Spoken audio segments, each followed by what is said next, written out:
اکثر ہم بیٹھے بیٹھے محسوس کرتے ہیں کہ ہم اداس ہیں۔ سوچنے پر پتہ چلتا ہے کہ اس کی کوئی وجہ ہی نہیں ہے، صرف ہمارا خیال ہوتا ہے۔ ہمارا دماغ ہمیں صحیح معلومات دیتا ہے کہ ہم کیا محسوس کر رہے ہیں، لیکن اس دوران ہمیں اس کی وجہ یاد نہیں ہوتی۔ یعنی اس سے پتہ چلتا ہے کہ ہم بغیر کسی وجہ کے اداس نہیں ہوتے، بس ہمیں وہ وجہ یاد نہیں ہوتی۔ اس کی 5 وجوہات ہو سکتی ہیں۔ ویڈیو میں آگے بڑھنے سے پہلے ہمارے چینل سائیکالوجی فیکٹس کو سبسکرائب کر لیں۔ ماحول، اس میں تیسرا فیکٹر آپ کے ارد گرد کا ماحول ہو سکتا ہے۔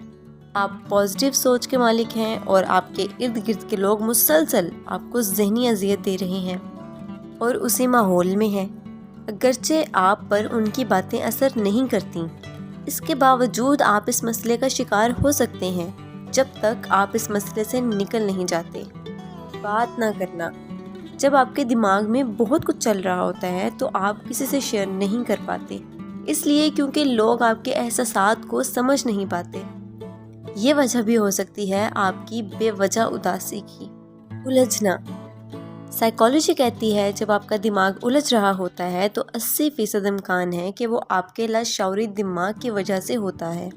لاشعوری دماغ ہمیں آنے والے وقت کے متعلق کچھ معلومات دینا چاہتا ہے جسے ہم سمجھ نہیں سکتے، اور یہ بعض دفعہ خواب کے ذریعے بھی آپ کو پیغام دے سکتا ہے۔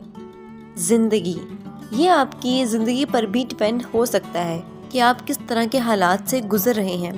ہو سکتا ہے کہ آپ سیکھنے کے عمل سے گزر رہے ہوں، اس طرح تو ہم اپنی ساری زندگی سیکھنے کے عمل سے گزرتے رہتے ہیں، لیکن کچھ اہم معلومات بھی ہماری زندگی پر اثر انداز ہوتے ہیں، جیسے کسی رشتے کے متعلق کوئی پریشانی یا کام کے متعلق مسائل درپیش ہونا۔